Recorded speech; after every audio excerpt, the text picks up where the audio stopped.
northeastern Ohio until 1 p.m. Eastern Daylight Time. At 11:54 a.m. Eastern Daylight Time, severe thunderstorms were located along a line extending from near Holmesville to 6 miles west of Farmerstown, moving northeast at 55 miles per hour. Hazard, 60 miles per hour wind gusts. Source, radar indicated. Impact, expect damage to trees and power lines.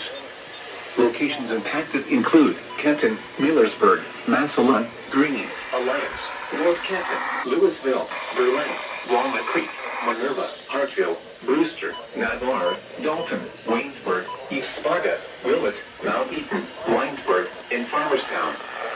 For your protection, move to an interior room on the lowest floor of a building. A tornado watch remains in effect until 4 p.m. Eastern Daylight Time for northeastern Ohio.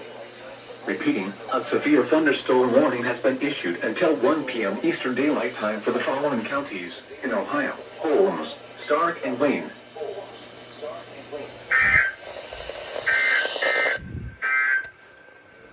This is no weather